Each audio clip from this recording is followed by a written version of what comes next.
Hello, everyone. I'm happy today to be speaking with Dr. Matt Ridley, one of the world's most well-known and lucidly minded rationalists. I've spoken with Matt before on my podcast, and we're going to talk today about, among other things, about the origin of the COVID virus. So that should be entertaining.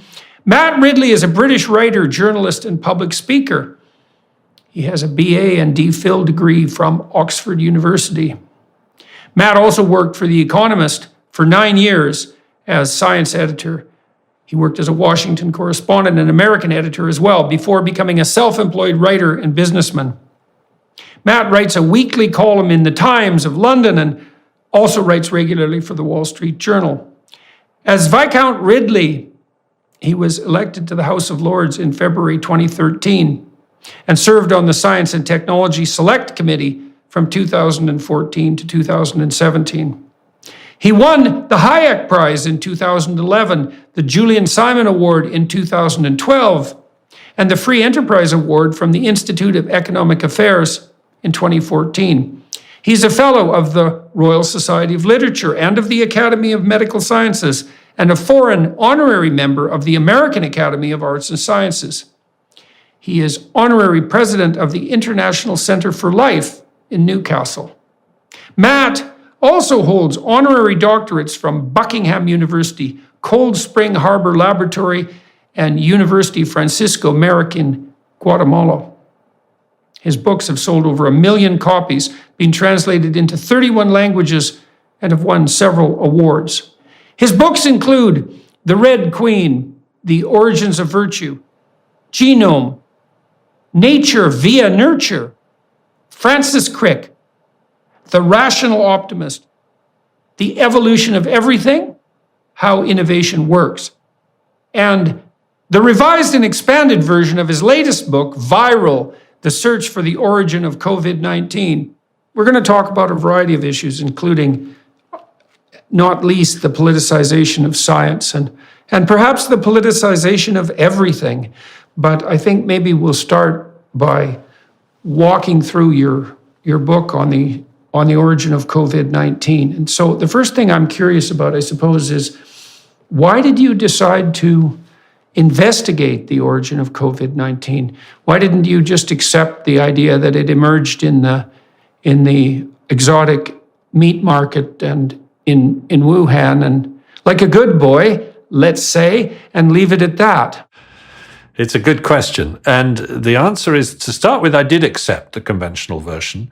But I was interested, I'm a zoologist by background, and I was interested in how these diseases jump. And I thought it was highly likely this one had jumped like SARS did from a bat through the food chain. But I wanted to know where and when and how. And I knew that the scientists in Wuhan had an idea about a similar virus. So I got the Wall Street Journal to commission an article from me called The Bats Behind the Pandemic. What was it about horseshoe bats that was harboring such viruses? How were people coming into contact with them? What did we know? What was the story in this case? It was a very interesting story in the case of SARS in 2003 to do with food markets near Hong Kong. What was going to be the story in this case?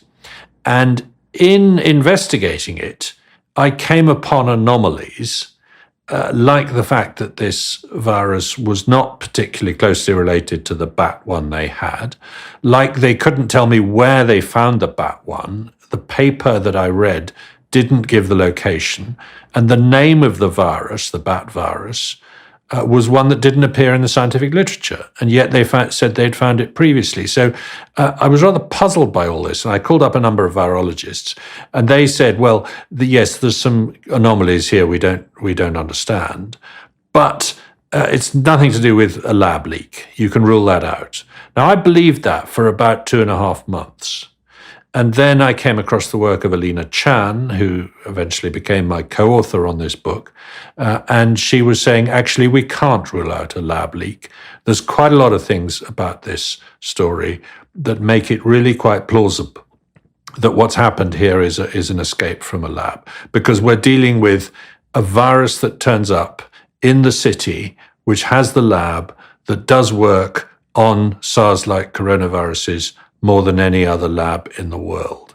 And that geographical coincidence has to be taken seriously, particularly when we find that the virus from the bat that they identified as being closely related to SARS-CoV-2 had been found effectively in their own freezer.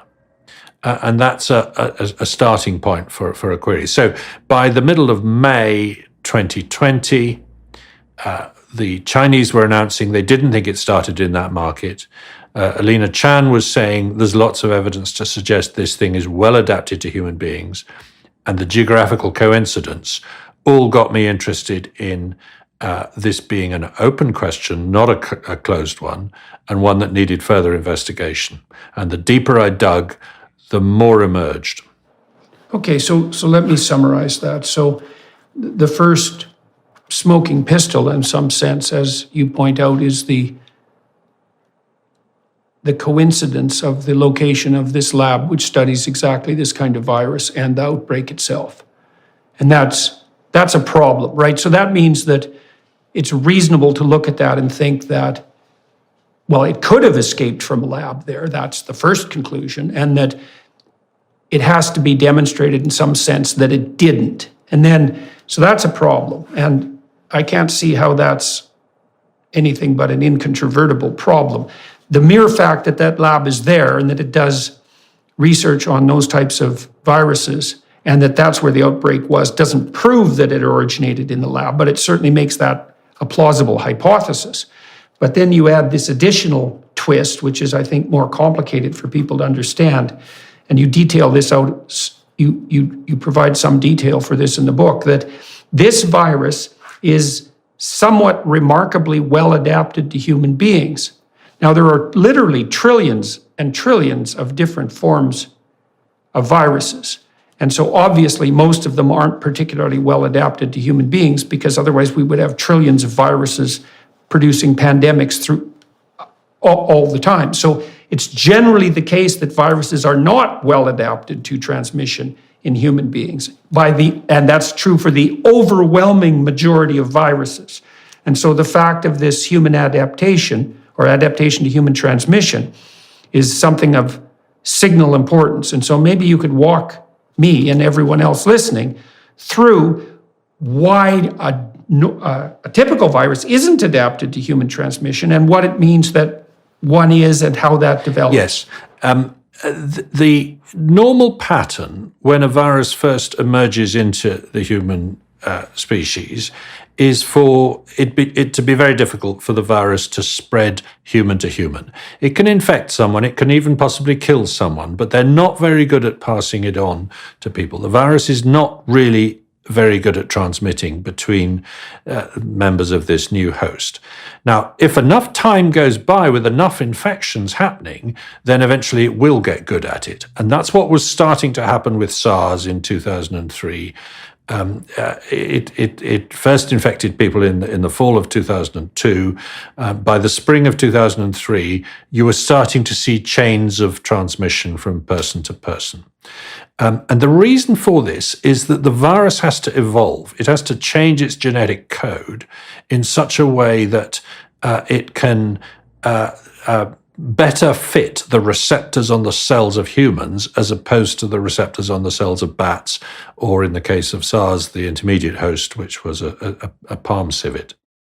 So we should point out that the problem of transmission that a virus has to solve is no different from the problem of the virus determining in some sense or evolving so that it can live.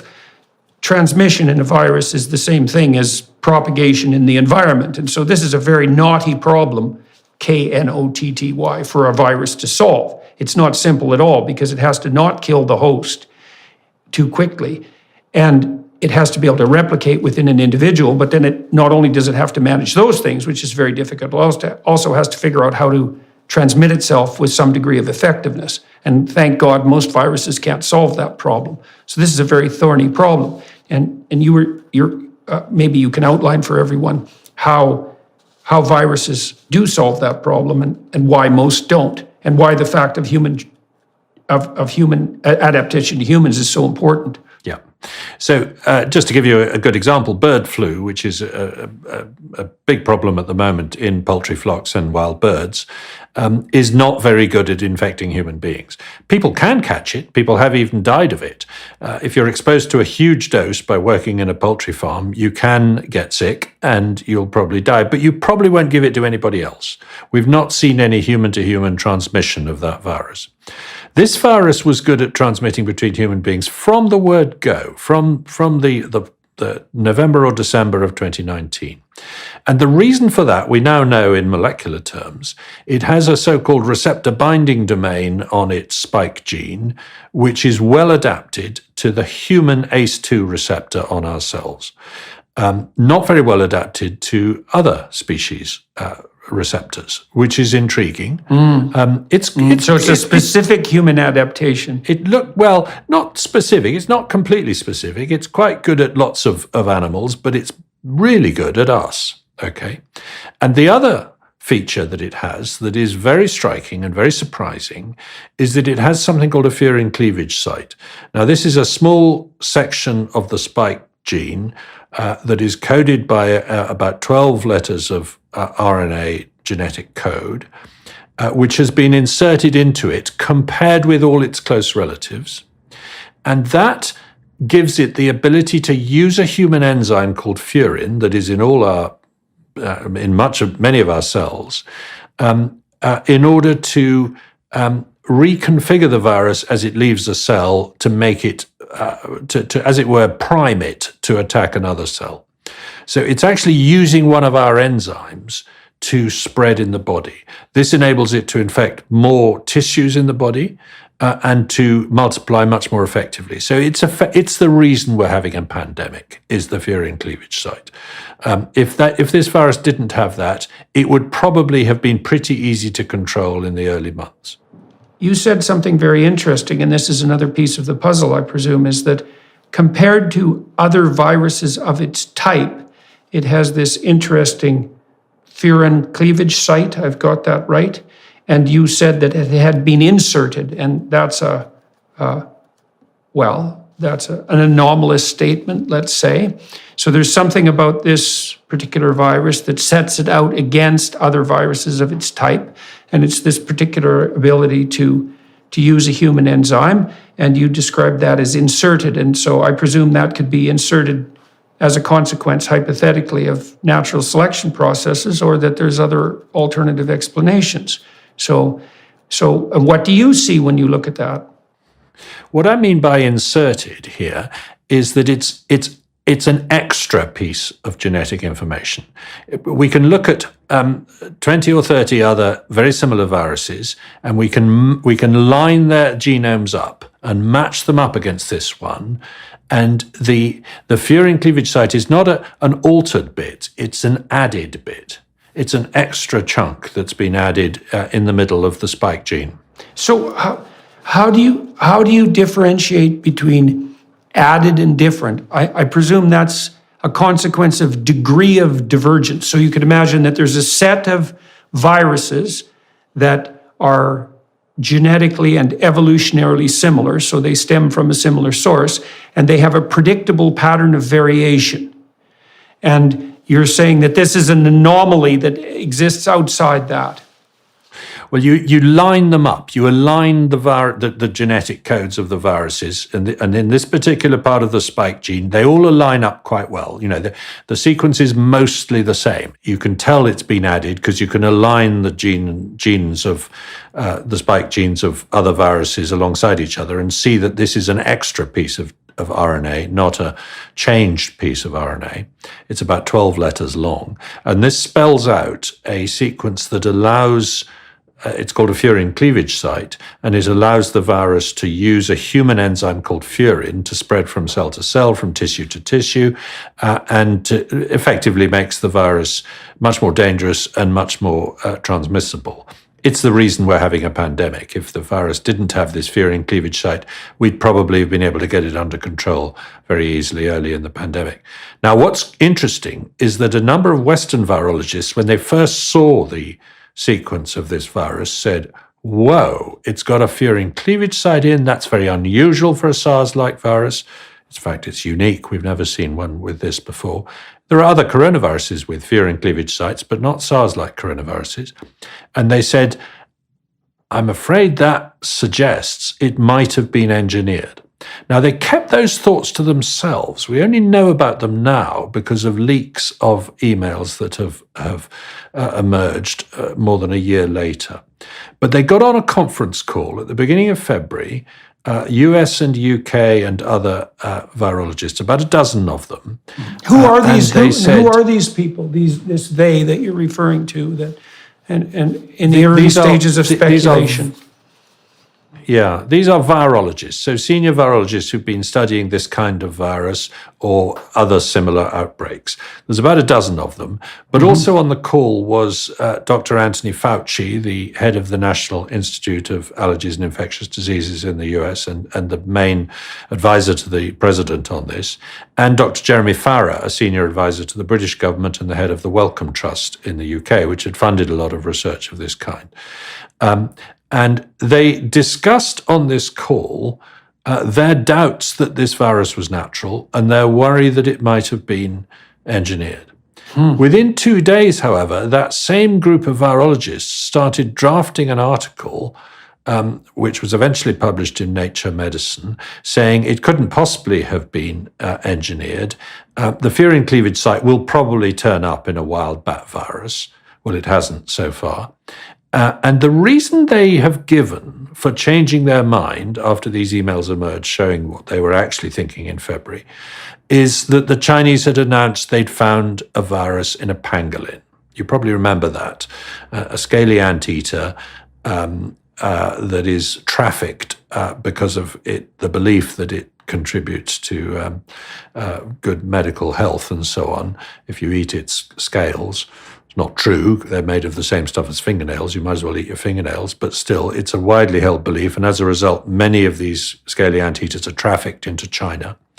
Well, it turns out that a university in China announced in February 2020 that they'd found a very similar virus, a 99% similar virus in pangolin.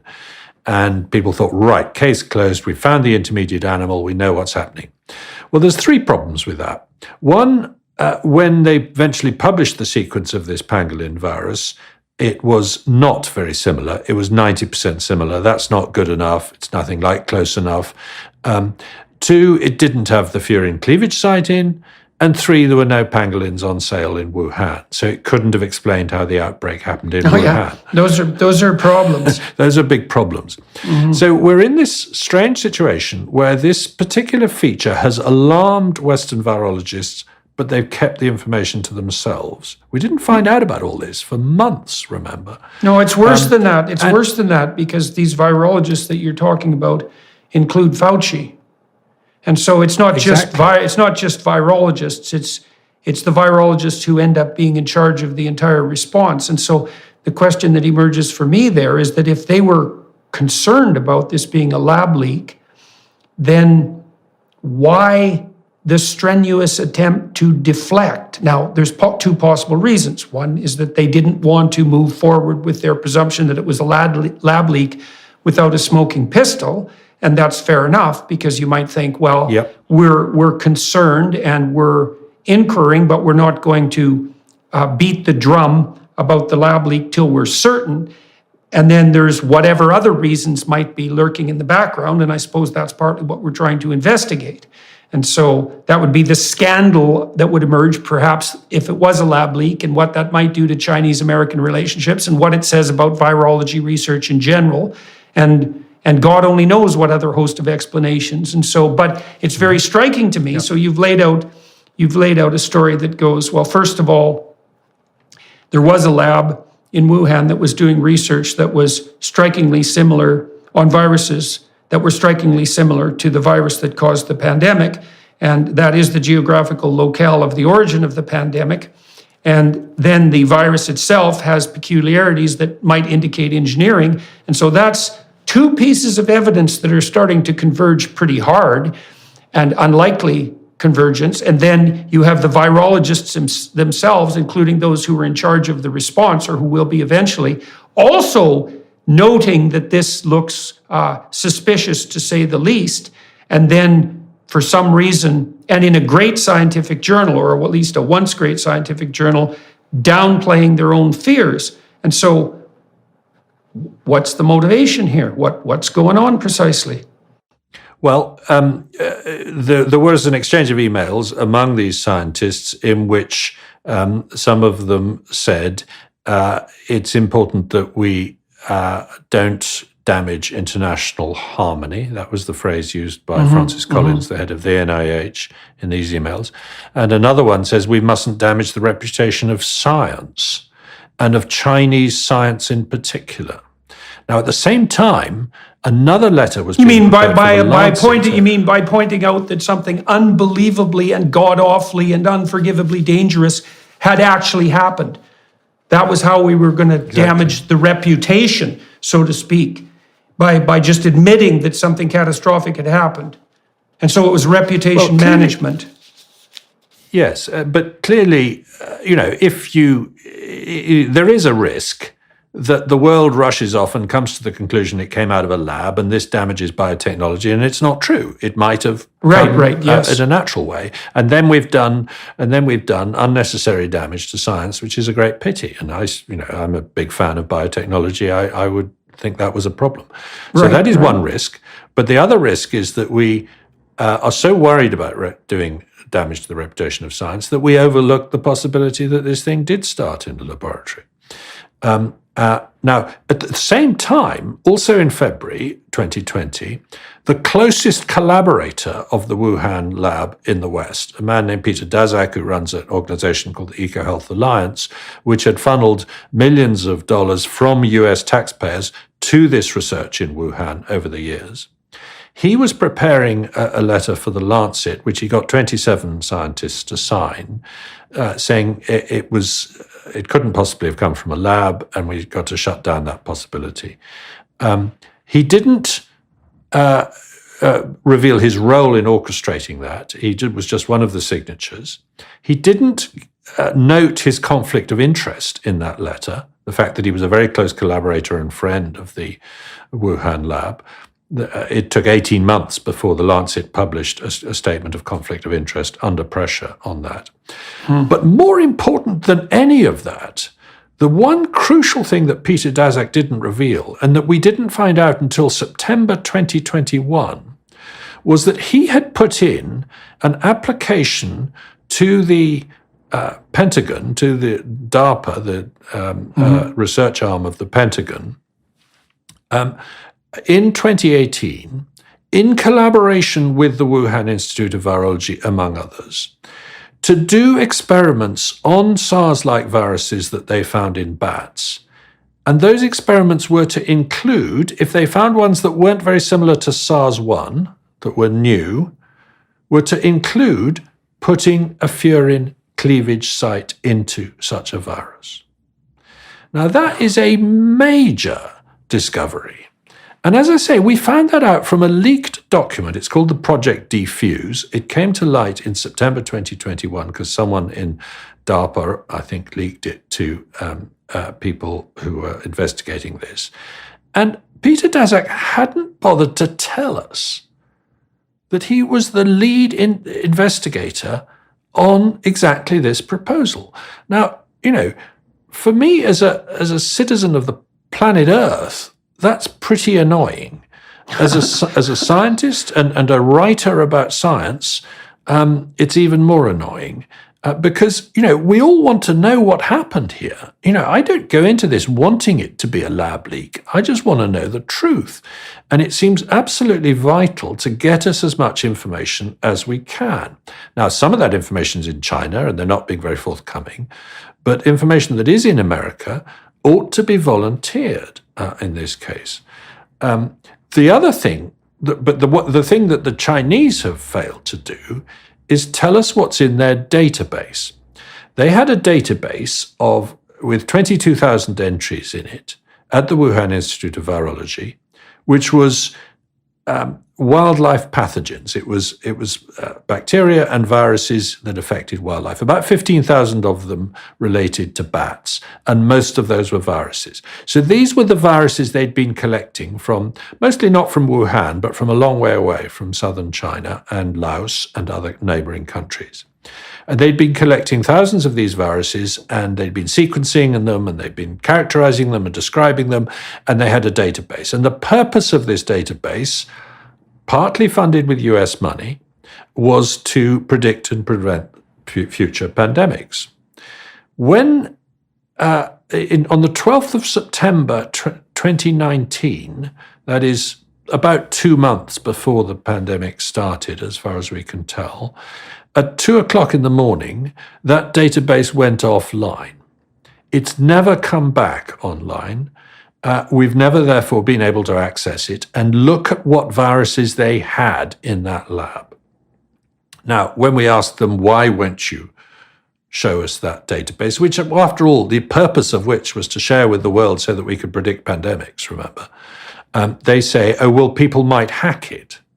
Well, that's a meaningless statement. If you're going to share it, you don't need to worry about people hacking it. It's a sort of circular non-argument, if you like. And remember, showing us what's in that database would be the quickest way to exonerate the Wuhan Institute of Virology, because it would show, look, they didn't have a virus resembling SARS-CoV-2 in their database, and so case closed. But they won't show us that document. And that, for me, is a very, very important piece of information. We'll get back to our conversation with Matt Ridley in just 1 minute. First, we wanted to give you a sneak peek at Jordan's new documentary, Logos and Literacy. Yeah, well, this begs a broader question, too, that was popping up in my mind, and perhaps this is a reasonable place to interject to broaden out the conversation.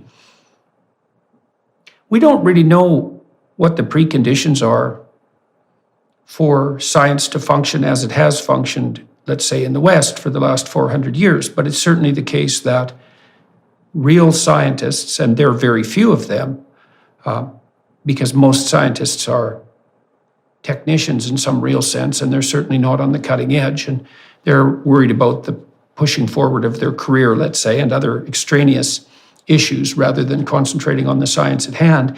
It's an unbelievably stringently ethical enterprise. If you want to be a good scientist, you have to assume that what you don't know should take priority over what you do know. That's hypothesis testing in some real sense. And you also have to be willing to go where the data takes you, and you have to do your statistical analysis in the most honest possible manner. And all of that requires the abiding by an extraordinarily stringent ethic.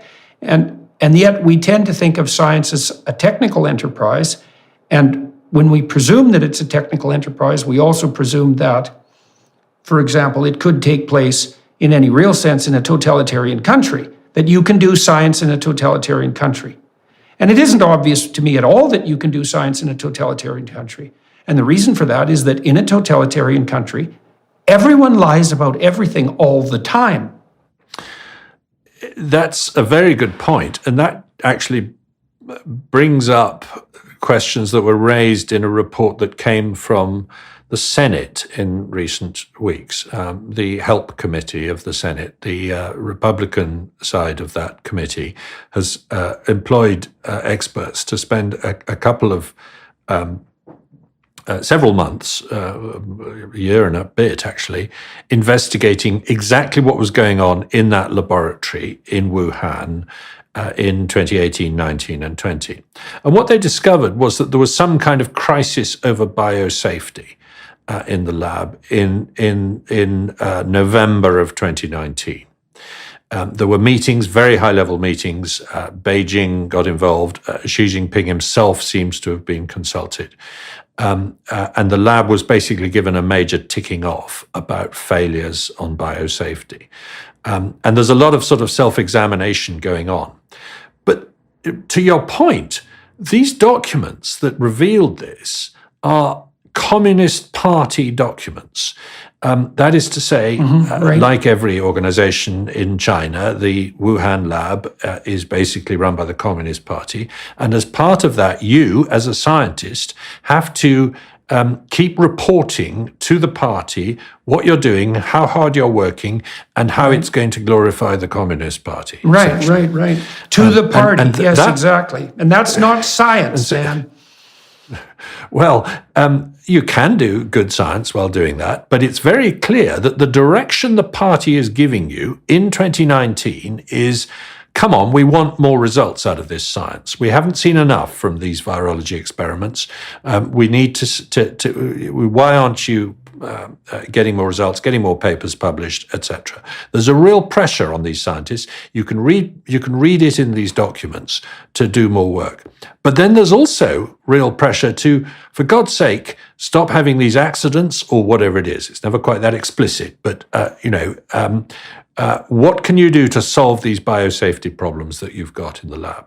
Now, all of that suggests that there was pressure to do risky experiments, and there was pressure to clean up the safety record of the lab at the time that something started in Wuhan. Now, again, none of that proves that that's how it began, but given the experiments that we know they were doing, that they published, these were chimera virus experiments where you take part of the gene from one virus and you insert it into another in order to make a hybrid virus to see how dangerous the spike gene of the newly discovered virus is in a live virus that you know how to grow. And those experiments resulted in up to 10,000 times increases in the infectivity of viruses in human cells, human airway epithelial cells in the lab. Is that the gain of function research that people refer to constantly? Yes. And the function that's being gained is transmissibleness, is the capacity of the virus to be transmitted. The original gain of function debate, the original gain of function debate was about how to turn a bird flu into a mammal flu, how to give it the new function of infecting mammal. But the term then came to be used for increases in the infectivity or the virulence of viruses in the laboratory. So let me ask you a question. Human beings. All right, so let me ask you a question about that. So we've already established earlier in this conversation that there are trillions upon trillions of viral variants, and a very, very tiny fraction of those pose a human risk, almost an infinitesimally small fraction. And so the vast majority of viruses are harmless. And then the theory would be, well, there are some that are still harmful, and we need to understand those, and fair enough.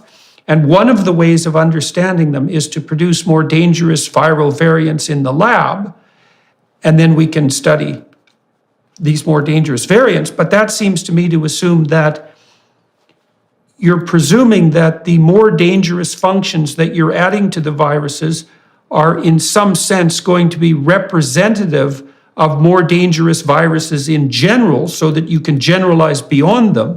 And you're also assuming that the risk of an accident or an outbreak in relationship to poor handling of these new viruses that you're creating is less of a risk than natural variation in the viruses themselves would be likely to produce. It isn't obvious to me at all, a priori, that any of those presumptions are even vaguely correct. That's exactly right. That's exactly the calculation that they were making, that it was worth doing this research because you would identify viruses that could cause a pandemic this way, and that risk, the risk of causing an accident was less than that risk that we're running naturally.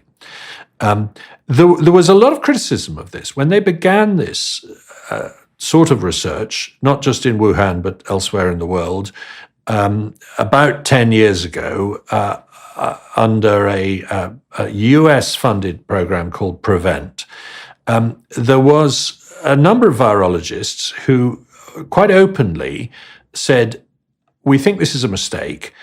We think you're looking for a needle in the haystack. You'll probably find the wrong needle. We don't think that you're going to find anything useful this way. And they didn't also add, but there was other people saying, and by the way, aren't you creating the very risk that you're worrying about? You're looking for a gas leak with a lighted match, as someone put it. Now, I think most of us now looking at what was going on in Wuhan, in that laboratory, in the years leading up to the pandemic, are convinced that even if this one didn't happen that way, it could have, and that going forward, we should not be doing this kind of research. Well, after a short pause, the US government resumed its donations to the EcoHealth Alliance to work with partner labs doing this kind of research elsewhere in the world during and after the pandemic. Recently, and the recently means October 27th, in the journal Science online. And so just for everyone watching and listening to know, there's two journals in the world, Science and Nature, that are regarded by scientists in virtually every discipline as the pinnacle of scientific publication. And so if you're a career scientist and you publish in Science or Nature, that's a career-making publication. It's the equivalent of a bestseller, let's say, or a hit movie in the scientific community. And both Science and Nature are among the oldest of scientific journals and the most prestigious, and they had their origin in the UK.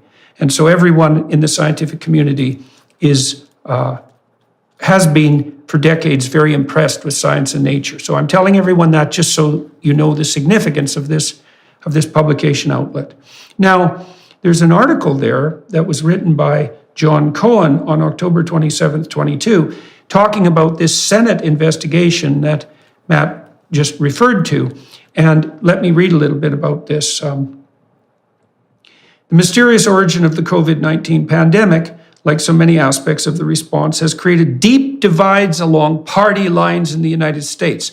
Okay, so that's the opening statement. And so basically, the opening statement is designed to convince both the writer and the reader that the primary issue here with regards to the lab leak hypothesis is one of politics and not of fact or science.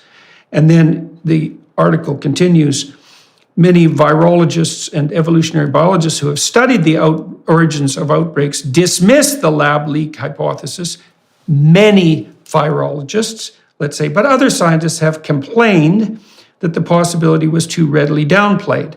Okay, so there's this dispute. But then the writer continues, and it has become increasingly popular among conservative media outlets and some Republican politicians. So instantly politicizing it again. Now, this Senate report, which is reported here as a minority staff, concludes in its 35-page report, that the COVID pandemic was more likely than not the result of a research-related incident. And then the author immediately jumps to this statement, which is, that conclusion stands in sharp contrast to that of other panels, including from the World Health Organization and US intelligence agencies, which have deemed a zoonotic jump more likely or remain neutral, given the lack of direct evidence on the origin of the virus. Okay, so we're being enjoined by the journal Science itself to assume that all of this discussion about the origin of the lab leak is somehow politicking. Okay, so let's take that apart for a minute. So that's predicated on the assumption that the Republicans and the conservatives, let's say, both narrowly and more broadly, have something specific to gain, right, in a power-related manner by advancing the claim that the origin of the virus was, in some sense, a lab leak. And for the life of me, I can't understand why that's political. It's like it was either a lab leak or it wasn't. That's pretty damn evident. And it isn't obvious to me that the facts stand on one side of the political divide or another. So then I'm wondering, why in the world is it that Science magazine is publishing an article claiming that the real reason that anybody's concerned about whether or not this was a lab leak is because of Republican Party shenanigans? And so what do you think about that? Well, it's true that America is very politically polarized, and there's a tendency in much of the media to see everything in a Republican versus Democrat lens these days. that doesn't work for the rest of us who aren't Americans. We don't have to see the world that way. We can think of it as a scientific question rather than a political question. It's true that early in the pandemic, a Republican president, Donald Trump, kept saying it might have come from a lab. Well, we happen to know that a number of scientists privately agreed with him but didn't say so at the time. But the real divide here, and we see this on social media all the time, we get active debates about this going on. The real divide is not between people who think it was a lab leak and people who think it was a market zoonosis, but people who think that we haven't answered the question yet and we need to keep looking at both hypotheses, what I call the open question side of the debate, which I'm on, which my co-author's on, which everybody who thinks a lab leak is possible thinks. I don't know anyone who thinks it's 100% certain it was a lab leak. And on the other side of the question are the case closed crowd who say, no, we can already rule out a lab leak for certain. And that seems to me immensely premature. And here's why. In the case of SARS, we were able to rule out a lab leak and know that it came over a market because we found the infected animal. We found the civet cat that had caught the virus from the bat and gave it to people. And we found the index cases. These were food handlers and chefs and people who were cooking civet cats. The chain of transmission was very clear. In this case, we've found no infected animals. We found no evidence in blood banks of previously infected people. We found nobody who looks like an index case. The only thing we found is that there was a concentration of early cases in that food market in Wuhan. And a number of scientists, the ones referred to in that John Cohen article in Science, regard that evidence that there were quite a lot of early cases in that market or near that market as so-called dispositive. In other words, we can close the case. We can go home, shut up the inquiry, and say we know for certain it came out of that. And the rest of us say, no, hang on, you haven't found an infected animal, you haven't found an early case. And by the way, we know why there was a concentration of cases in that market, because in the early days of the pandemic, if you had pneumonia and you went to hospital, they were told to consider COVID as a cause only if you lived near that market. So it's a circular argument. Of course, the early cases were near the market because that's the only place they were looking. It's like the drunk who says, I'm looking for my car keys under this street light because that's where the light is. Again, I'm not making the case that the market couldn't have been the place where it happened. I'm making the case that we can't definitively conclude that yet. Well, you're making a stronger case. Well, you're making a stronger case than that, I would say, in some sense, because you're saying that when we've done similar things previously, we've been able to find animals who had that virus variant, and we just haven't been able to find those animals at all. So what you're saying is that the only evidence that it came from the market is that there are cases that were reported earlier that were associated with the market. But that's the only piece of evidence that it's coming from the market. And so I think it seems to me, and correct me if I'm wrong, that you're being cautious and underplaying the evidence that suggests that something is rotten in the state of Denmark, let's say. I mean, it's slightly, the evidence, to be fair, the evidence is slightly better than that because there were a number of samples in the market that were taken that were positive for this virus. They were environmental samples, that is to say, doorknobs, countertops, sewage, things like that. They weren't animals or people. They were swabs taken. Okay, right. So we know the virus was circulating there. Exactly, but they're all but one of one strain of the virus, which is one of the early human strains. The other is the other human strain, and there's one swab that shows that one. But most of the other swabs for most of the other early cases of that one come from the other side of the river, the Yangtze River, as it happens. So it looks like one strain was certainly circulating in the market, and maybe the other.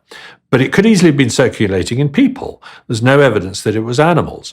Now, Right, there's a right. slight concentration of those samples in one corner of the market, which is where animals were on sale. So that's perhaps suggestive. Okay, well, but that's is there also any- where the toilets were and the mahjong clubs were and things like that. So, Right, there's lots right. of other reasons why it might have been in that corner. But they tested 80,000 animals. Is there any evidence of animal-to-animal transmission of this virus? Well, since the pandemic began, animals like mink and deer have caught it and are transmitting it to each other. So yes, it is capable of transmitting in other animals. But Does it do it effectively?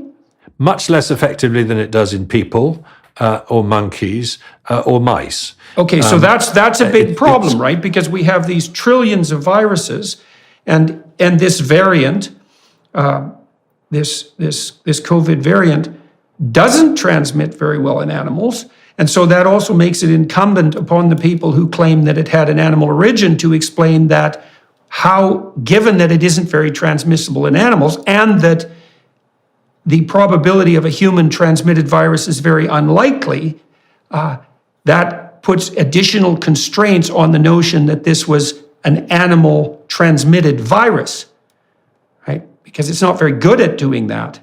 Yeah. I mean, remember, the one thing we do know about it is that it's originally a bat virus. It's these SARS-like coronavirus, sarbecoviruses, are found in horseshoe bats. They're not found in other kinds of bats or other kinds of animals. That's their natural reservoir. And in those bats, they're not particularly lethal, and they cause mainly intestinal disease rather than a respiratory disease. And they use very different receptors. So something's happened to enable that virus to adapt to causing a respiratory disease in human beings rather than an intestinal disease in bats. Now, that something could have been an intermediate host, like a bamboo rat or something on sale in a market, or it could have been a humanized mouse in a lab. Because what the Wuhan Institute of Virology were doing, they were infecting humanized mice. Now, these are mice that have had the ACE2 receptor gene from human beings inserted into them in place of their own ACE2 receptor. So their lungs are expressing a particular protein that is only found in human beings. And so if you infect an animal, this mouse, with the virus, you're effectively testing how dangerous this virus is on human beings. Now, the worry here is that if one of those mice escapes, or if it bites a lab worker or something like that, we're dealing with a virus that's been trained in these mice and in human cells in the lab to infect human beings. And that's the concern with this kind of experiments. The mouse experiments were done at biosafety level 3. That's pretty good. That's a negative pressure cabinet, completely sealed, where the air is properly filtered before it can get out. But the human airway epithelial cell culture experiments, also done with the same chimeric viruses, were done at biosafety level 2 in some cases. Now that's where gloves and a mask. In fact, you don't even have to wear a mask at biosafety level 2. Now, if this thing was, if SARS-CoV-2 was in one of these human airway epithelial cell cultures, and at biosafety level 2, it's more likely than not that the researcher would have picked it up and might well have been asymptomatic. It's not a very severe disease in many people. And he might well have gone to the market. He might have gone to the mahjong club or something. And so something could have happened along those lines. The contortions you have to go through to say that we can close the case on this are pretty extraordinary. I mean, for a start, you've got to assume that the Chinese are telling us everything we need to know about the early cases. Were some of the early cases lab workers? The CIA says they were. They won't give us the evidence as to how they know that.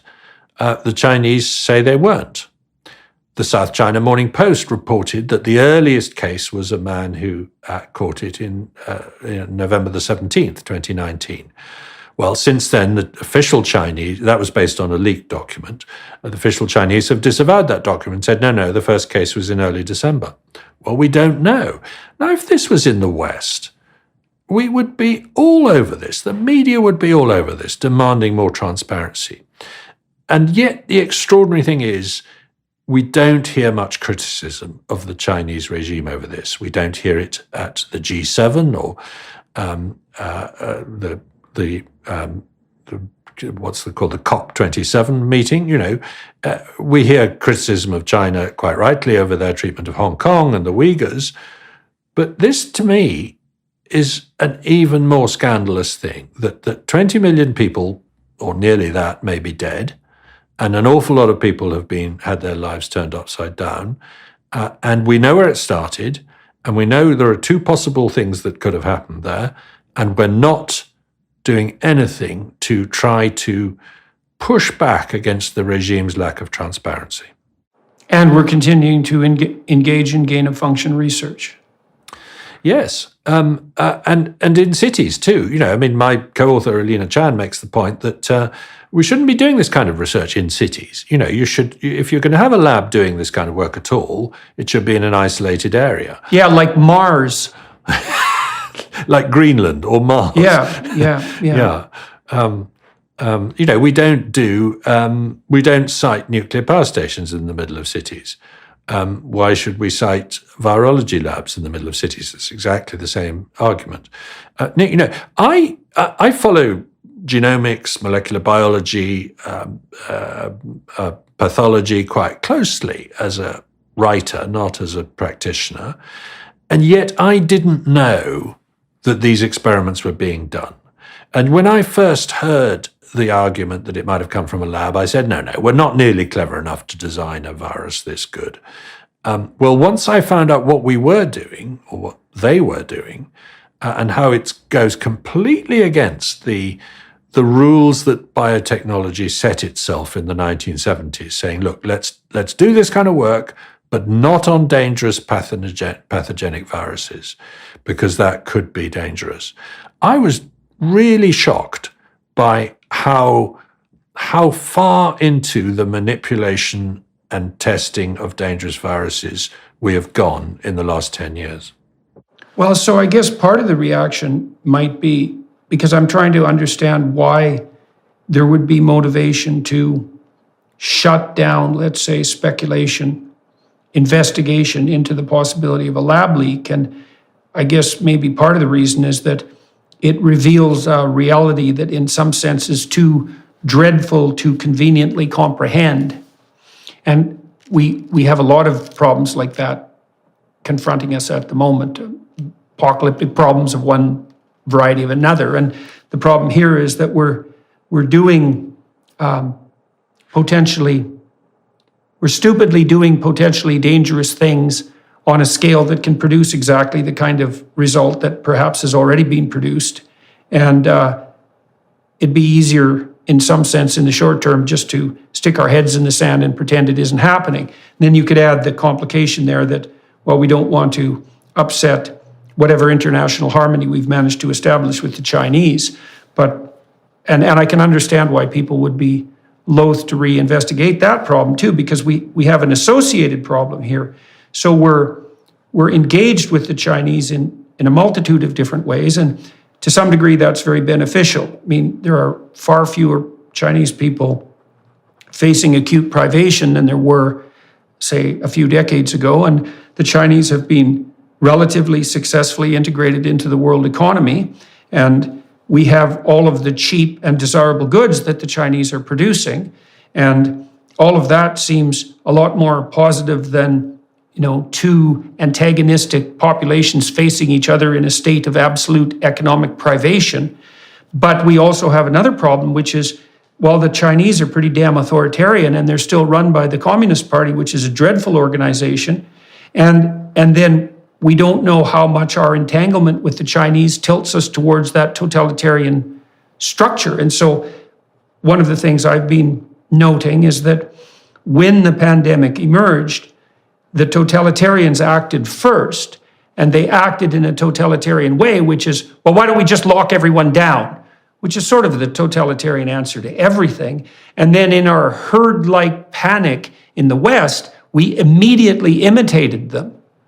And so that's the spread of a pathogen too, right? That's the spread of a totalitarian pathogen of ideas. And that's also shook us up terribly in the West. It isn't obvious to me at all that the lockdowns were the least bit justifiable. They certainly weren't justifiable ethically, as far as I'm concerned, and it isn't obvious to me at all that they were justifiable practically.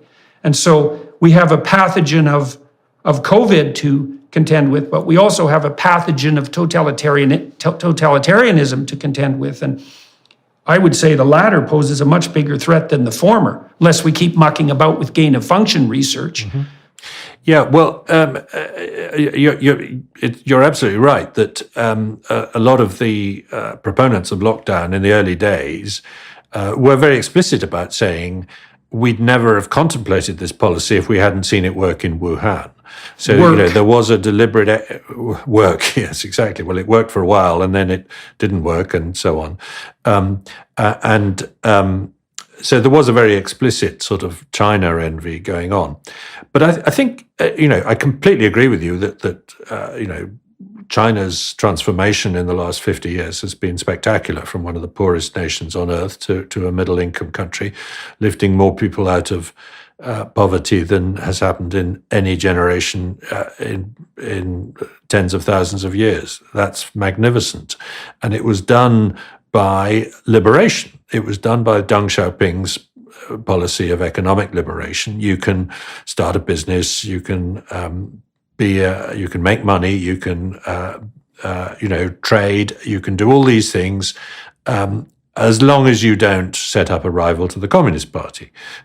There was economic liberation, but not political liberation. That was continued under his successor, particularly under Hu Jintao, and very successful it was too.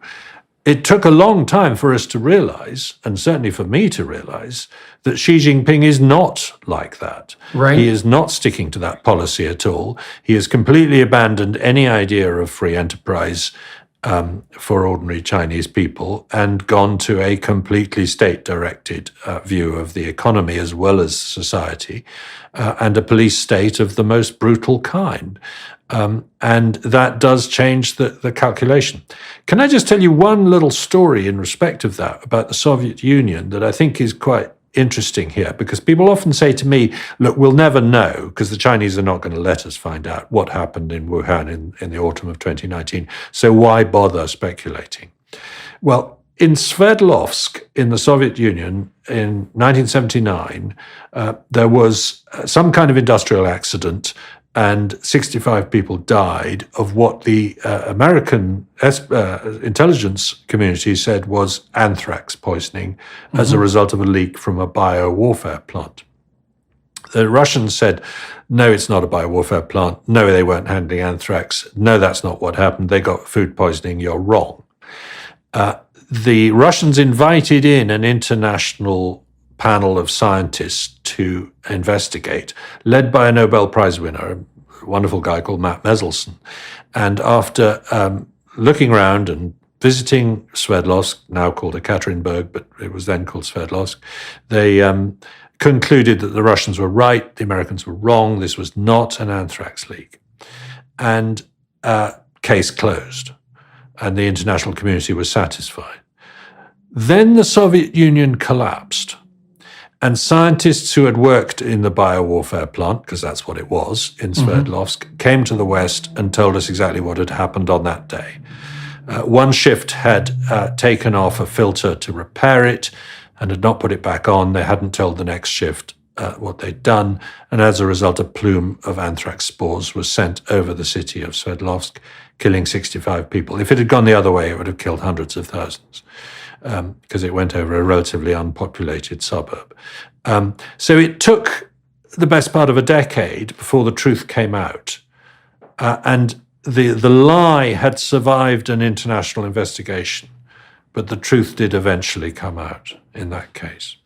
Yeah, so the moral of that story is that not only do these things happen, but that they can be covered up quite effectively, although in that case, not finally, and perhaps not in this case. And so I think it's so do you accept the psychological hypothesis, let's say, of convenience in some sense, this hoping that an inconvenient truth will go away as motive for those who are attempting to make the case that the assumption of a leak is just politicization? Or do you think, what else is going on here? Well, there's also a sort of priesthood aspect to it. Virologists have been talking to each other and living in their own world for a while, and they've now got scruffy people like journalists and people on the internet and people who've done a little bit of research coming along and invading their space and saying, I want answers to questions. And they find that impertinent. They find that annoying, and it's sort of it's sort of beneath them to have to answer questions from these people. So that's another motivation. A third motivation is that there was a big build-up behind the idea that the reason we had a pandemic was because we're interfering with Mother Nature. We're encroaching on habitats of bats and things like that. They wanted it to be an ecological cautionary tale. And so there's a reluctance to have it teach a very different cautionary tale instead. So there's a whole slew of motivations that are causing establishment science to behave a bit like a priesthood here. I mean, there's also financial. Remember, there's big money in virology research, and a lot of scientists spend a lot of their time thinking about where's the next $1 million going to come from to support my lab. Quite rightly, it's a very competitive world. And they fear that if the world concludes that high-risk virology research led to this accident, that there will be no more funding for high-risk virology research. You or I might think that's a good thing, but it genuinely affects these people's livelihoods. So no wonder they're going to fight their corner. It's also a complicated thing. I mean, I am an advocate of, an admirer, let's say, for what it's worth, of open inquiry. And it isn't obvious to me that it's certainly not a simple thing, a simple matter to conclude that there's an area of investigation that's now permanently off limits. And then there's always the danger that deciding that area of scientific inquiry is permanently off limits leads to the spread of areas that are permanently off limits, and that becomes politicized, which it would, instantaneously. So I know already that there is politicking taking place on the genetic database front, such that those who are investigating such heresies as the heritability of intelligence, the multifactorial heritability of intelligence, are having a very difficult time getting access to the previously publicly accessible databases that made such investigation possible. And so being concerned about arbitrary restrictions being placed on the domain of scientific inquiry by well-meaning politicians is definitely something to be concerned about. So this is a very complicated problem. I mean, do you think it's even possible to conclude, let's say, that, well, maybe gain-of-function research is like an exception to the rule? We're not going to fund a lot of random experimentation on the new development of atomic weapons in the middle of cities, and we should be equally cautious with regards to gain-of-function research in relationship to viruses. But then, can we constrain the constraints themselves so they don't interfere with the scientific process? And the answer to that certainly doesn't seem to be obvious. Well, the sheer lack of curiosity about investigating this question has shocked me. I approached the Royal Society. I knew some senior people at the Royal Society, and I approached them and said, look, this is developing into a very interesting debate. Lots of interesting evidence has been put forward on the lab leak side and lots on the market side.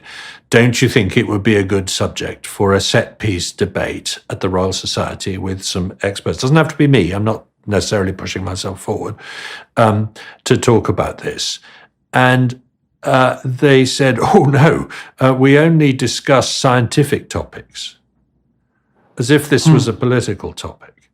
Right. So I approached the Academy of Medical Sciences, and I got roughly the same answer. Oh, it's too controversial.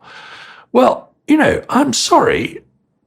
A new virus has erupted into the human species, causing the worst pandemic in several hundred years, killing close on 20 million people, as far as we can make out, totally turning upside down the world economy. And we don't want to investigate how it happened and whether it'll happen again? I'm sorry, but I find that bizarre.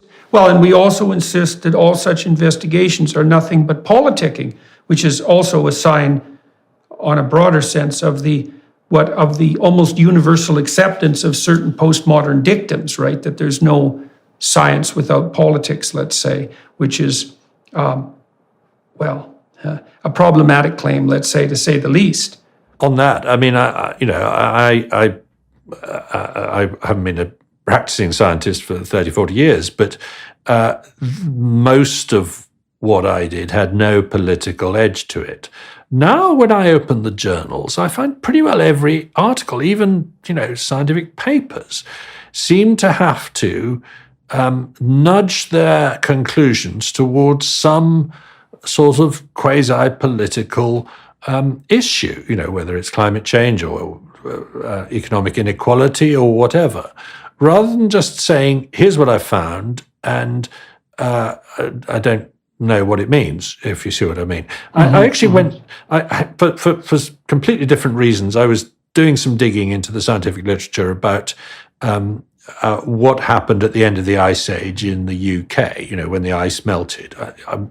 It wasn't because I was interested in modern climate change or anything like that. I just wanted to know, when did the ice disappear from different parts of Britain, and what did the landscape look like at the time, and how long did it take for vegetation to appear?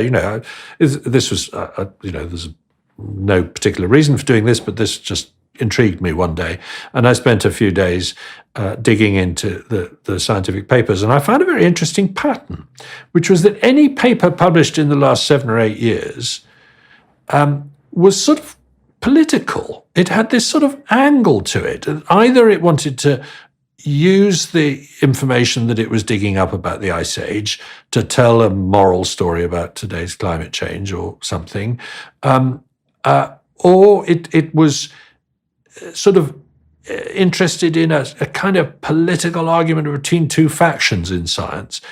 And I had to go back to the 1990s, where I found some very refreshingly good papers that were saying things like, well, here's what we think happened, and here's a map of what we think happened, and I don't agree with Fred, who thinks something else, And I just suddenly had a moment where I thought, hang on, are we losing the Enlightenment view of science, where inquiry on its own is good?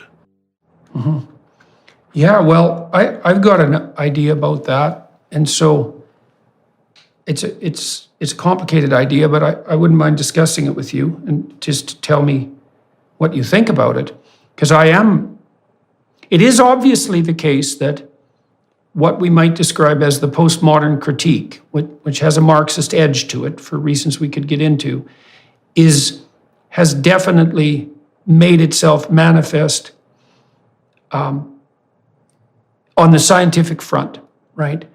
And that the claim of the postmodernists in some real sense is that there never was any science without politicking, and that science itself is a political enterprise. And if you deny that, and usually conducted on behalf of those who have the current power, and that if you deny that, that's only an indication of the degree to which you're captured by the narrative of power.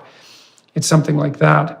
And there's no doubt that that's had an unbelievably corrosive effect on the scientific endeavor in the social sciences, and also on the philosophic endeavor on the humanities front. And I saw years ago that this was eventually going to be aimed at the STEM types, the science, technology, engineering, and mathematics types. And at that point, nobody believed that was a possibility. But I saw it as a certainty, and I thought that the postmodernists would go through the scientists like a hot knife through butter. And that made me ask myself, what are the preconditions for the scientific enterprise? Because we shouldn't be thinking, us scientists, that being able to think scientifically or being allowed or encouraged to think scientifically is something like a deep norm. In fact, it's exactly the opposite, right? It's an unbelievable exception, and it only emerged in the domain of human cognitive endeavor once in history. And that was, say, 500 years ago, and it's had its run in some real sense and made us technologically powerful. But it's reasonable to view it as a very fragile enterprise, the preconditions for which we don't understand. And so let me outline a precondition, and you tell me what you think about this. So I've been very interested in the Nietzschean idea of the death of God, right? Nietzsche believed, like Dostoevsky, that once our faith in a transcendent being collapsed, that the political, in some sense, would immediately become religious, or that nihilism would prevail. Those were the basic two outcomes. And both Nietzsche and Dostoevsky took that farther. They also prophesied that not only would the political become sacred, as it took the place of what was sacred, but that there would be a particular kind of political endeavor that would become sacred, and that would be the endeavor that eventually manifested itself as in the communist ethos. And that all came true with a vengeance. But I was wondering more recently, the Judeo-Christian claim, and this is the monotheistic claim, is that there's a transcendent spirit to which we must pledge allegiance. So we must worship and celebrate, let's say, that we must mimic. And that constitutes the basis of the religious enterprise. But then there's an analogous claim, which I think is derived from that claim, that there's a transcendent object whose fundamental nature escapes our apprehension, and that pursuit of a relationship with that transcendent object is the proper activity of the scientist. And so that would be the scientist who always assumes that his epistemology, that his theories are incomplete, that something real and comprehensible lies outside the domain of that theory, and that attempting to make contact with that transcendent domain is actually the proper mode of conduct for a scientist. And I can't help but see that as both deeply analogous to and maybe even a derivation of that more fundamental religious orientation. And so then I've been wondering more recently is that if the death of God, so to speak, also, although surprisingly, will mean the demise of the Enlightenment enterprise, because it was predicated on an unconscious religiosity that presumed the existence of a transcendent object and the possibility of a beneficial relationship between the inquirer, the scientist, and that object itself. And so, well, I know that brings us somewhat far afield with regard to our discussion of COVID, but yeah, but no, that's fascinating, and I'm going to pick up on a couple of points and may forget to address some of the very interesting points you just made. The first thing to say is that, like you, it dawned, I mean, not as soon, but it eventually dawned on me that the postmodern revolution was going to consume not just the soft sciences, the human and humanities, but hard sciences too. And I remember realizing that there was a sort of, anthropology departments 20 years ago had a sort of line down the middle of the corridor in each department, in each university. On one side were rational people who looked at bones or did ethnography or something. And on the other side were people who were very politicized, very postmodern, very meta in their approach. And these two tribes were at each other's throats in anthropology. Now, that then happened to psychology, it happened to quite a lot of other sciences. And those of us who thought, well, it'll never happen to maths, well, I'm afraid mathematics is already being challenged. Is it is it sufficiently feminist? Is it sufficiently non-white? All these sort of things are trying to dismantle what seems to me a completely objective discipline at the same time. Now, how far it'll go, I don't know. I, like you and like that other great Canadian, Steven Pinker, I'm really worried about the fragility of the Enlightenment philosophy. I think the sort of high point of people like Richard Feynman and Francis Crick saying wonderfully open-minded and skeptical things about everything, and as a result, challenging each other to find out things about the world, looks a little to me like it's harder to do these days. And it's as if I'm living through the period at the end of the Roman Republic when the tremendous open-mindedness of people like Lucretius and others like that got swept away in the book burning and idea suppressing stuff that came, frankly, with Christianity.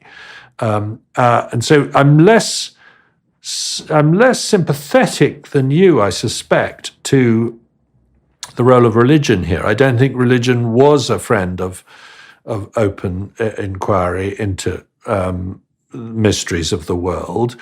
And well, we should maybe let me differentiate two subcategories in relationship to that.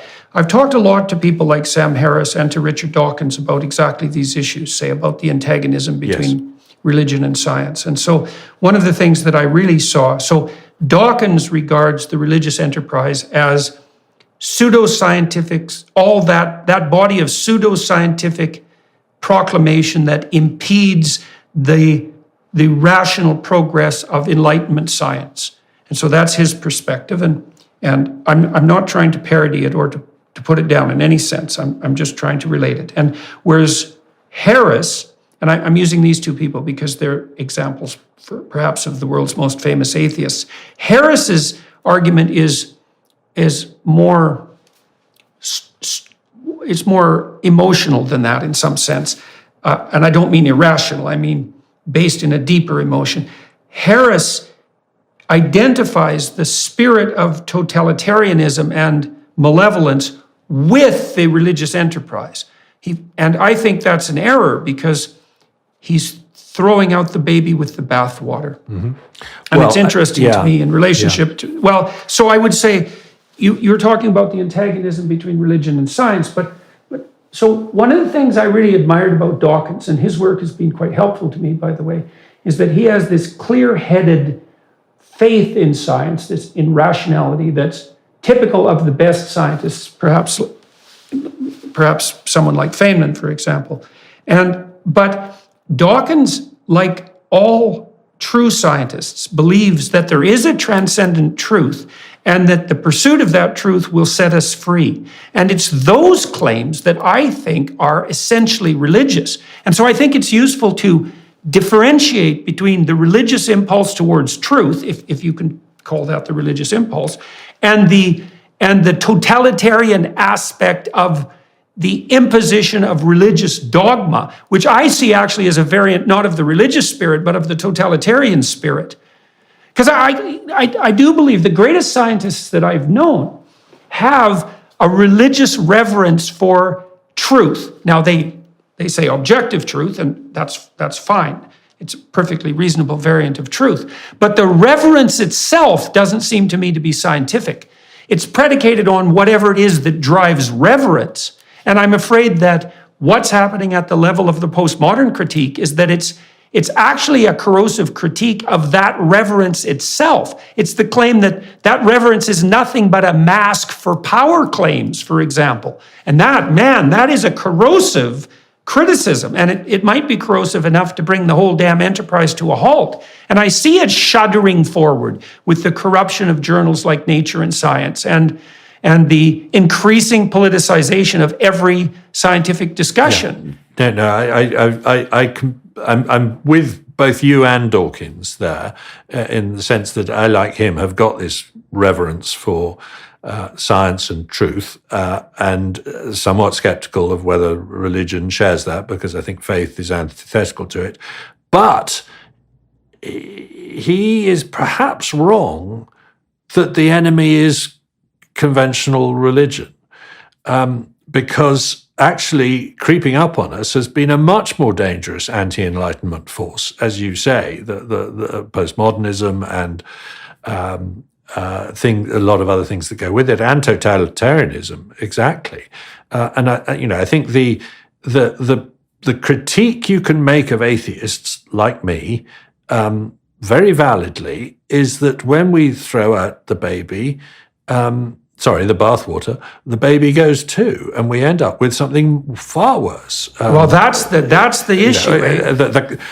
The cult of Stalin, or the cult of Foucault, or whatever it might be. So in that sense, and actually Richard concedes this, that if you're going to have, if you can't extirpate faith from the human spirit, then you might as well have a mild version of it called the Church of England. Okay. Well, let me push you a little bit on that too, because I'm very curious about this issue of the faith-predicated presumption of the properly functioning scientist. So it seems to me. So imagine that.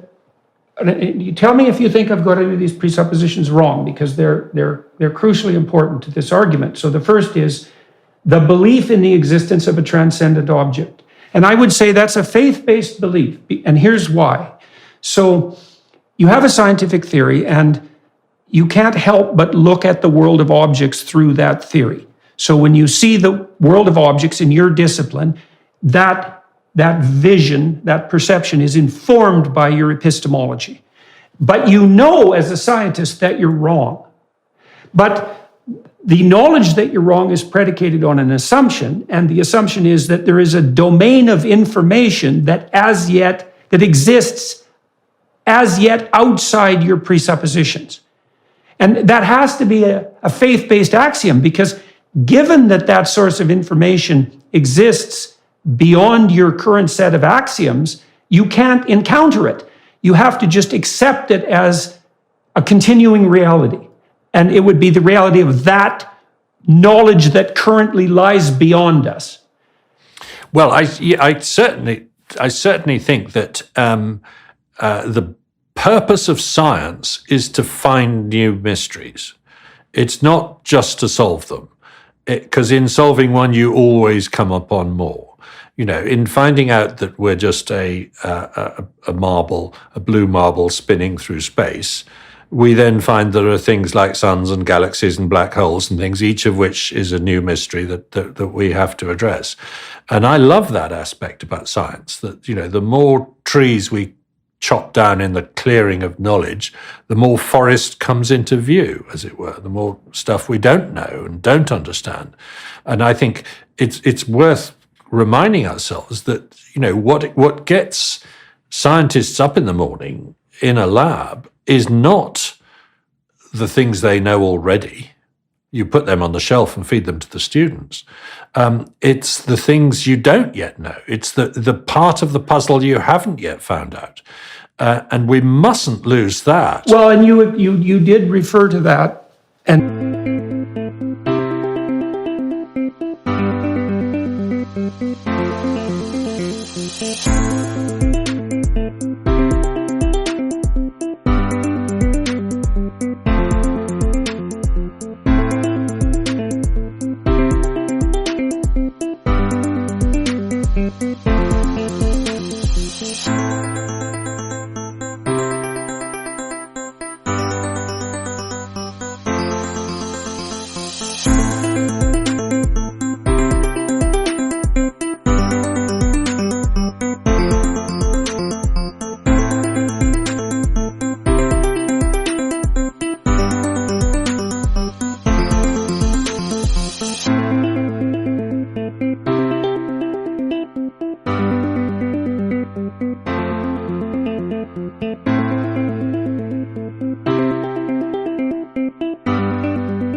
and I think this is extremely interesting, you referred to that as a love.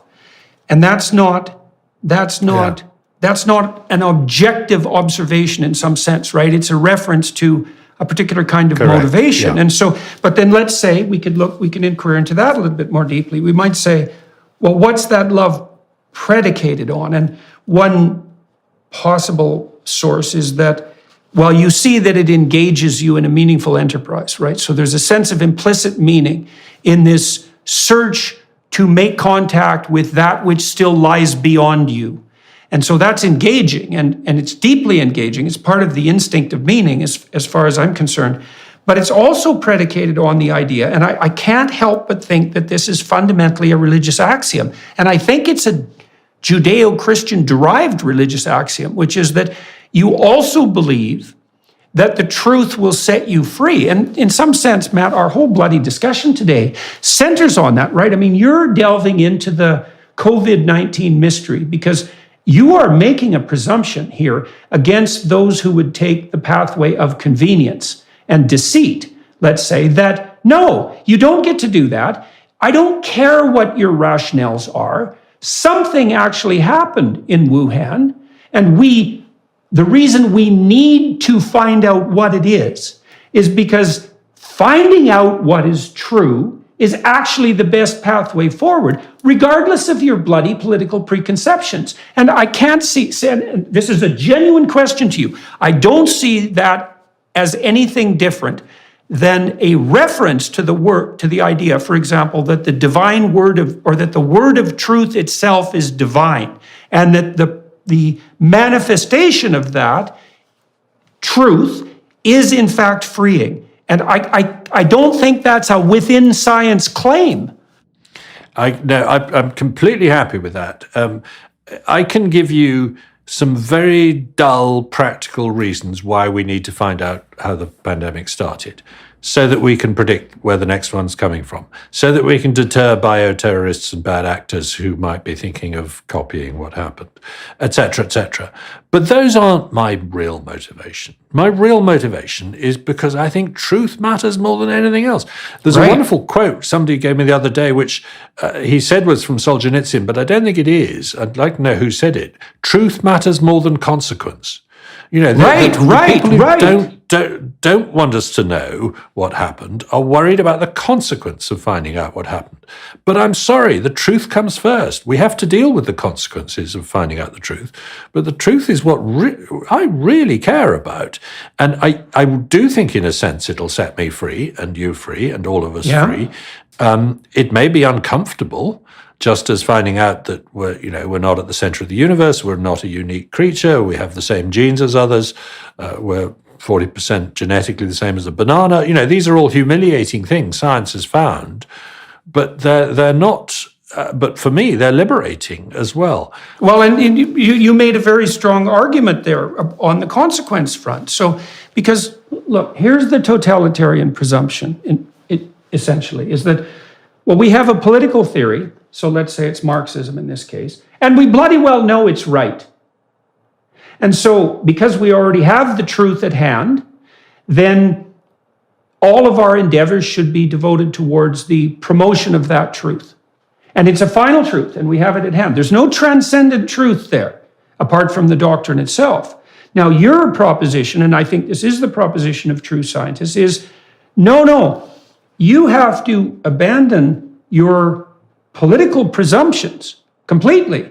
And that means that you have to face even those truths that make you tremendously uncomfortable cognitively and emotionally in the moment. You cannot use that discomfort as evidence.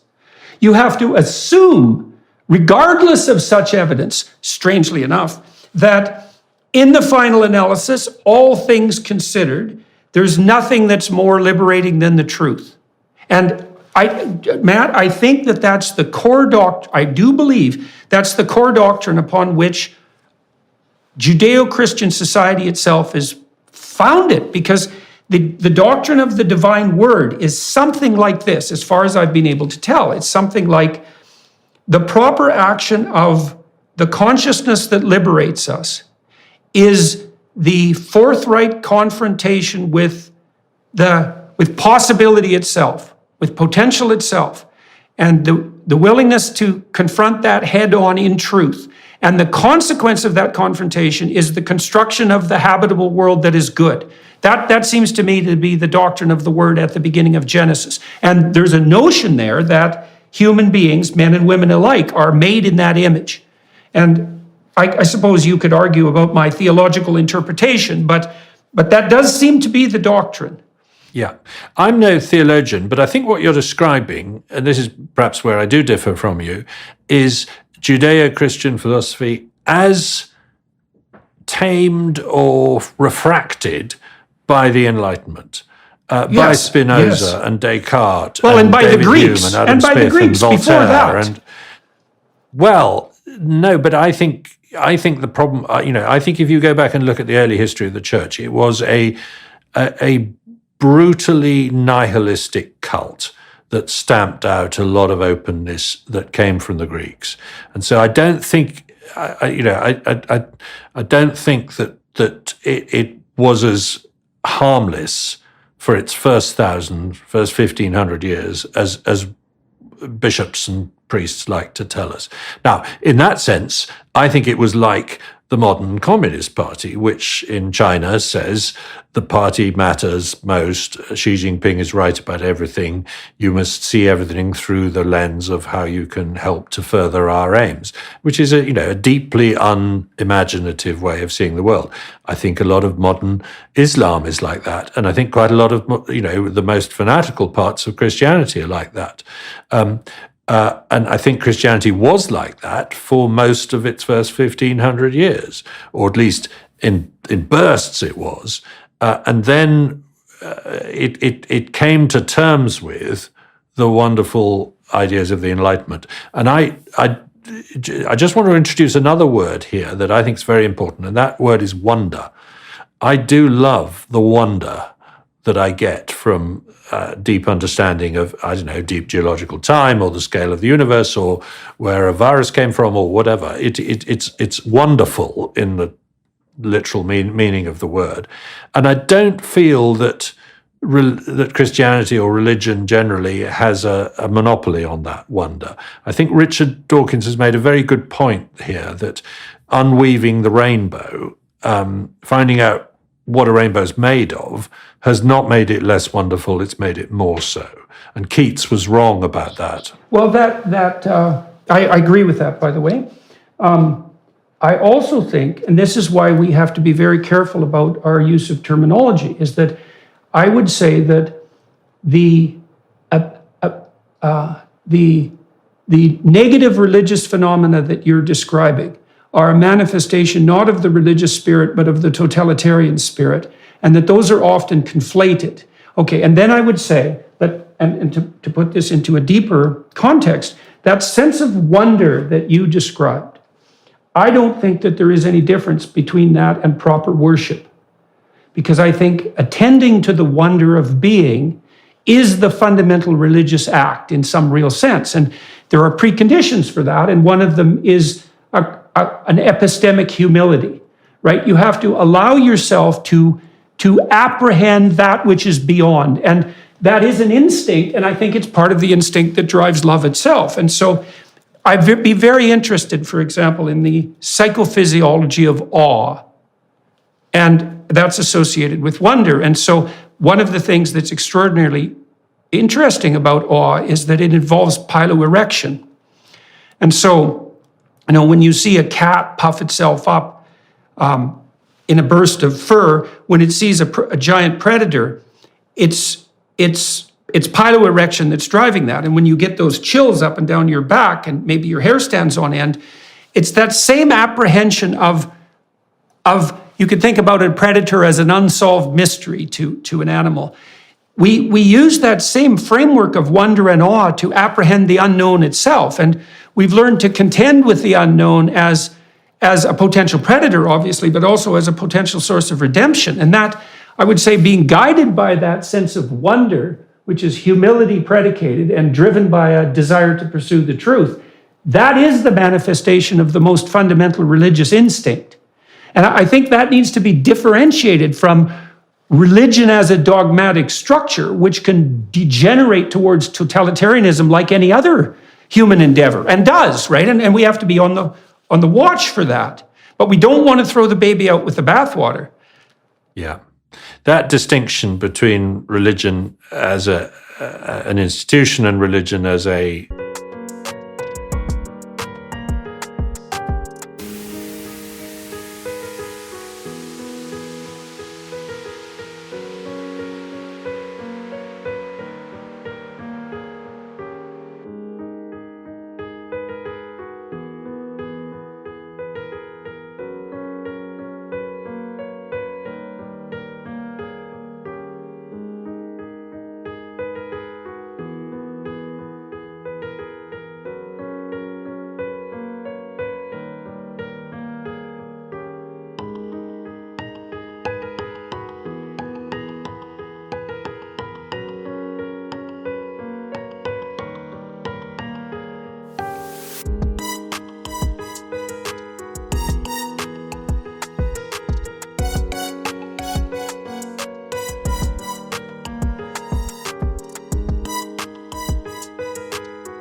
psychology and epistemology is vital, and one that I see in science now too. I keep saying science is a fantastic human achievement. I think it's the greatest human achievement. You know, the knowledge that we've acquired of the world is, to me, more important than music, poetry, art, etc. Now, that marks me out as a bit of a Philistine, I fear, but it's what I think. But that doesn't make me a fan of science as an institution. Increasingly, I'm disaffected with it, with the way that it turns into a cult, the way it behaves in a self-interested way, the way it turns its back on knowledge. And I think there's a real problem with science as an institution, but not a problem with science as a philosophy. So I want to make a differentiation there too, because you talked about science and your admiration for science in part as an admiration for the body of knowledge that's being generated. And I can understand the utility of that, because that delivers for us our technological and pragmatic capability, let's say. But I don't think that by your own testimony, so to speak, that is what you admire most about the scientific enterprise, because you said to me that you spoke to me about your love of inquiry. And it seems to me you could distinguish science as a practice from science as a body of knowledge. And you could say, well, that the attempt to put forward that body of knowledge can degenerate into a totalitarian enterprise or become corrupted by political matters. But so let's just parse that off for a second. We could say, this is worth thinking about in relationship to what universities do, is that when you're training a scientist, you're not stuffing someone's head full of scientific facts, not primarily, although you may also be doing that. What you're doing is training an adherence to a certain spirit of inquiry. And then I would say that the great achievement of the scientific enlightenment is not the production of that body of knowledge, even though that's admirable in and of itself. It's the training and fostering of a spirit of inquiry that's passed forward from let's say, PhD supervisor to student in the entire scientific enterprise, and that most valid. Yeah. Okay. So, and then I would say, it isn't obvious to me that those who pursue a genuine religious or alternative creative path are distinguishable in some sense in their ethical orientation from genuine scientists. It's the same spirit. It's a spirit of humility. It's a spirit of pursuit of truth. It's a desire for relationship with the transcendent. I know that's viewed differently by scientists because of their emphasis on the object, but it isn't obvious what the transcendent object is. I mean, it gets less obvious as we investigate it in some real sense. And so I'm afraid that this battle, and you already made allusions to this continuing battle between those who profess religious belief in the most fundamental sense and those who profess scientific belief is blinding us to the fact that there's an enterprise afoot that will bring both down. Absolutely. I think that's extremely well put. And just back to your the point you made about how it's not the body of knowledge, it's the method of inquiry that turns me on, as it were, philosophically, psychologically at least. I had a very vivid experience. First term at university, new book published by one of the professors who was about to teach me, it turned out. His name was Richard Dawkins. The book was called The Selfish Gene. And that sent the hairs up on the back of my neck reading it, because it was the first science book I'd read that didn't say, here's the answer to the question.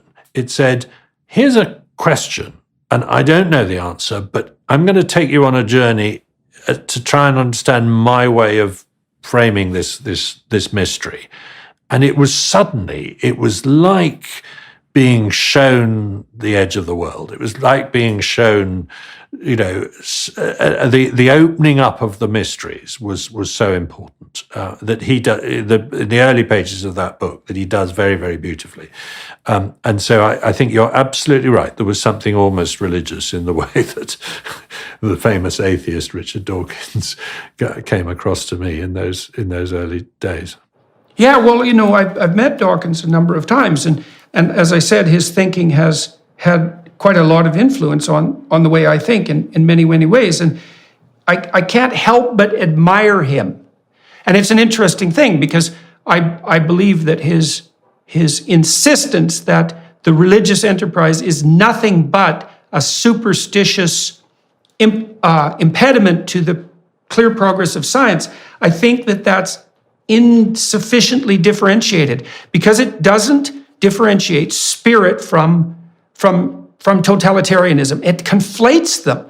And the totalitarian spirit is subtle enough so that identifying it with a given domain of endeavor, let's say the religious, is a dangerous understatement of the true danger of that ethos, because it can permeate everything and is likely to. And so if we put the enemy in the wrong place, so if the scientific types, for example, assume that it's manifestation of the religious spirit that's the primary impediment to the scientific endeavor, then we're going to be fighting the wrong war. And we're going to make enemies out of people who should be allies. I think that's a key point. I completely agree with you on that. All right. Well, so let me recap, because we're running out of time. And so we've been delving into the origin of the COVID virus, and we've also been trying to answer the question, well, why is this not merely a political enterprise? And even more deeply than that, why should we care beyond the mere practicalities of specifying the origin? And there are obvious practical reasons to specify the origin, because if it was a lab leak, then, well, maybe we shouldn't be doing gain-of-function research in labs in cities, or maybe not in totalitarian countries, for that matter. Certainly not with Western aid, and those are all relevant questions. But then we also addressed a deeper question, which is, well, is this investigation into the origin of the COVID virus not also an exemplar of faith in the pursuit of the truth itself, regardless of short-term and convenient political considerations? And is it not also an expression of the idea that there is a pursuit whose value transcends that of any set of short-term or even medium-term political considerations? And so that's really that's what we investigated at the end of the conversation. And so that's a summary for everyone watching and listening. It's been very helpful to me, actually, to have this conversation to clarify that point, that, my motivation, and I believe the motivation the world should have to answering this question is not just practical, but is in some sense, predicated on the transcendent importance of truth. Right. Well, you're right. And I do believe that the West at its best, and that would be the West insofar as the West has carried the beacon of freedom and human dignity. And of course, we faltered in that in many ways. that at its best, the West acts out that claim that the truth will set you free. And we've done that on the religious front when we've been properly religious, and we've done it on the scientific front when we've been properly scientific. And we lose that fundamental faith at our immense peril, unless we're willing to believe that human engineered deceit, which is not a bad definition of totalitarianism, is a desire, or nihilism itself as belief in everything collapses. We don't want to. Do we want a world where we accept either of those alternatives, or their dreadful marriage, let's say, as the alternative? And this is a decision that we're all making, not least those of us who are scientists. And so the scientists who are listening, I would also say, you great scientists, or not so great even, you bend the truth to political purposes, not only at your own great peril as practicing scientists and as human beings, but you also warp the entire structure of the world. And that is an absolute abdication of the opportunities that have been granted to you by a society that strived for hundreds of years to give you the privilege of engaging in this pursuit of the truth. Couldn't put it better myself.